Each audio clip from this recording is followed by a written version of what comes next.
Guys, welcome back to my YouTube channel. തമ്മിൽ കണ്ടപ്പോൾ തന്നെ കാര്യം മനസ്സിലായല്ലേ? യെസ് ഗൈസ്, ഞാൻ നാട്ടിൽ പോവാണ്. അങ്ങനെ 6 മാസത്തെ ഇടവേളയ്ക്ക് ശേഷം ഞാൻ തിരിച്ച് നാട്ടിലേക്ക് എത്തുകയാണ് ഗൈസ്, എത്തുകയാണ്. ഈ പൊക്ക് ഭയങ്കര സ്പെഷ്യലാണ് കേട്ടോ. എന്താണെന്ന് അറിയാലോ അല്ലേ എല്ലാവർക്കും? യെസ്, ഇതിനോടൊക്കെ ഞാൻ കുറച്ച് വീഡിയോസൊക്കെ ഇട്ടിട്ടുണ്ടാവും. എൻ്റെ കല്യാണമാണ് ഗൈസ്. എൻ്റെ കല്യാണത്തിന് വേണ്ടിയിട്ടാണ് ഞാൻ നാട്ടിലേക്ക് പോകുന്നത്. ഡിസംബർ 28-നായിരുന്നു കേട്ടോ എൻ്റെ കല്യാണം. അങ്ങനെ നമ്മുടെ ഫസ്റ്റ് പ്രോഗ്രാം, അതായത് പെട്ടി പാക്ക് ചെയ്യൽ. ആക്ച്വലി ഞാൻ എല്ലാ പ്രാവശ്യം നാട്ടിലേക്ക് പോകുന്നതിന് കുറച്ച് നാൾ മുന്നേ തന്നെ വേഗം പോയി പാക്ക് ചെയ്യുന്നതൊക്കെയാണ് തുടങ്ങും പാക്കിംഗ് ഒക്കെ. പക്ഷേ പ്രാവശ്യം ഭയങ്കര ലേറ്റായി. രാവിലെ പോകുന്നതിന് അന്ന് രാവിലെയാണ് ഞാൻ പാക്ക് ചെയ്യാൻ തുടങ്ങിയത്. പാക്ക് ചെയ്യാൻ തുടങ്ങിയപ്പോൾ തന്നെ എനിക്ക് വിശപ്പിൻ്റെ വിളിയൊന്നും, അച്ഛനും ഞാനും കൂടെ നേരെ അടുത്തുള്ള ശരവണ ഭവനിൽ പോയിട്ട് ഒരു മസാല ദോശ അങ്ങ് കഴിച്ചു. ഇന്ന് രാവിലെ ഞാൻ അമ്പലത്തിലൊക്കെ ഒന്ന് പോയിട്ടുണ്ടായിരുന്നു കേട്ടോ.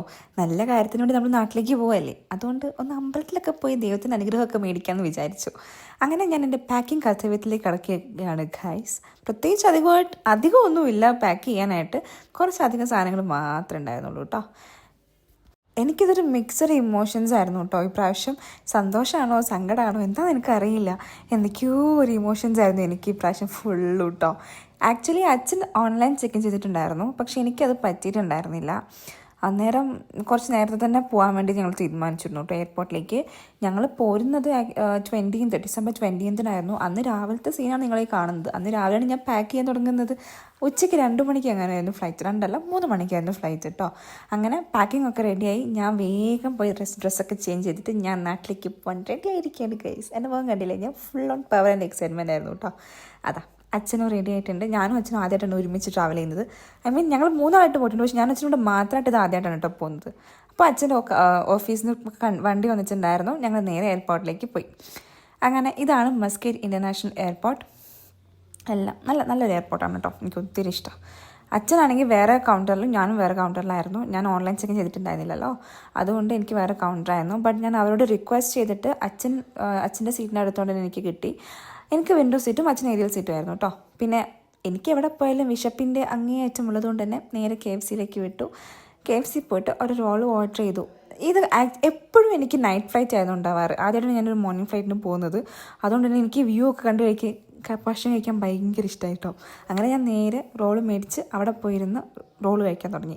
ഇതിനിടയ്ക്ക് ബൈ മിസ്റ്റേക്ക് ഞാൻ അച്ഛൻ്റെ പാസ്പോർട്ട് എൻ്റെ കയ്യിലുണ്ടായിരുന്നു. അത് ഞാനൊരു ഷോപ്പിൽ വെച്ചിട്ട് പോന്നു. ഡ്യൂട്ടി ഫ്രീ കയറിയപ്പോൾ അവിടെ ആ സംഭവം അവിടെ വെച്ചിട്ട് ഞാനിങ്ങ് പോന്നു. ഇത് അച്ഛനെ തപ്പിയെടുക്കാൻ വേണ്ടി പോയപ്പോഴൊക്കെയാണ് ഞാനിത് കയറ്റുന്നത്.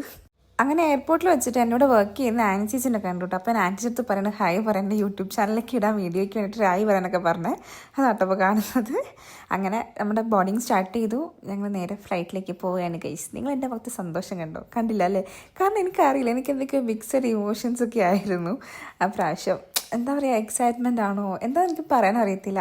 അങ്ങനെ നേരെ ഫ്ലൈറ്റിൽ കയറി. എനിക്ക് വിൻഡോ സീറ്റും അച്ഛൻ ഏരിയൽ സീറ്റായിരുന്നു. നമുക്ക് വേറൊരു അങ്കിളുണ്ടായിരുന്നു കേട്ടോ. അങ്ങനെ കയറിയ പാടെ ഞാൻ കുറച്ച് നേരം അവിടെ സെറ്റിലായി. പിന്നെ മൂവീസ് ഉണ്ടായിരുന്നു. ഞാൻ 2-3 മൂവീസ് മാറി ഇരുന്ന് കണ്ടു. എനിക്ക് ഈ പ്രാവശ്യത്തെ യാത്ര എന്ന് പറഞ്ഞാൽ എത്തുന്നില്ലാത്ത പോലെയായിരുന്നു. ഒരുപാട് നേരം ഇരുന്ന പോലെയൊക്കെ എനിക്ക് തോന്നി. പിന്നെ നമ്മുടെ മെയിൻ ഐറ്റം ഫുഡ് വന്നു. ഈ പ്രാവശ്യം എന്നെ ഭയങ്കര ഡിസപ്പോയിൻ്റ് ആക്കിയിട്ട് ഒമാനയുള്ള ഫുഡ് എനിക്ക് തീരെ പിടിച്ചില്ല. പിന്നെ എങ്ങനെയൊക്കെയോ കഴിച്ച് തീർത്തു. പിന്നെ വിശപ്പുള്ള നമ്മൾ കഴിക്കുമല്ലോ. അങ്ങനെ കഴിച്ച് കുറച്ചപ്പോൾ നോക്കുമ്പോൾ അച്ഛനത് നല്ല ഉറക്കം. ഫ്ലൈറ്റിലെ ഭൂരിഭാഗം ആൾക്കാർ നല്ല ഉറക്കമാണ് കേട്ടോ. ഞാൻ മാത്രം എനിക്ക് ഉറക്കവും വരുന്നില്ല, ഒന്നും വരുന്നില്ല, TV കാണാനും തോന്നിയില്ല, ഒന്നിനും പറ്റാത്തൊരവസ്ഥയായിരുന്നു.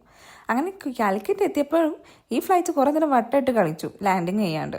പിന്നെ ഒരു 10 മിനിറ്റ് ശേഷം ലാൻഡ് ചെയ്തത്. അങ്ങനെ ഞങ്ങൾ കാലിക്കറ്റ് ഇൻ്റർനാഷണൽ എയർപോർട്ടിൽ ലാൻഡ് ചെയ്തിരിക്കുകയാണ് സുഹൃത്തുക്കളെ, ലാൻഡ് ചെയ്തിരിക്കുകയാണ്.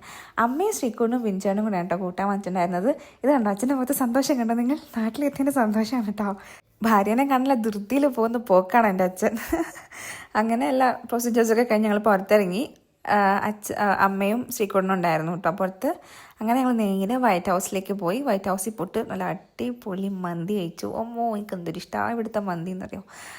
വയറ് നിറച്ച് നല്ല അൽഫാം മന്തി കഴിച്ചു. അച്ഛൻ പൊറോട്ടയും മീൻകറി ഓർഡർ ചെയ്ത്. മീൻകറി എന്തൊരു ടേസ്റ്റ് ആയിരുന്നു, പറയാൻ വാക്കുകളില്ല. അതാ എൻ്റെ മമ്മിജി ഗൈസ്, ഇതാണ് എൻ്റെ മമ്മി. അങ്ങനെ നേരെ ഞങ്ങൾ വയനാട്ടിലേക്ക് പോയി. ആസ് യൂഷ്വൽ വയനാട്ടിലെ ചുരത്തിൽ നല്ല ബ്ലോക്ക് ഉണ്ടായിരുന്നു. ബ്ലോക്കൊക്കെ കിട്ടി. കണ്ടോ, വെൽക്കം ടു വയനാട്. മറ്റേത് ജില്ലക്കാർക്കുണ്ട് ഇതുപോലെ രാജകീയമായ വരവേൽപ്പും, ഞങ്ങൾക്ക് മാത്രം അവകാശപ്പെട്ടതാണ് കേട്ടോ ഇത്. അങ്ങനെ നേരെ എൻ്റെ വീട്ടിലെത്തി ഗൈസ്. എൻ്റെ അച്ഛമ്മ ഉണ്ടായിരുന്നു അവിടെ.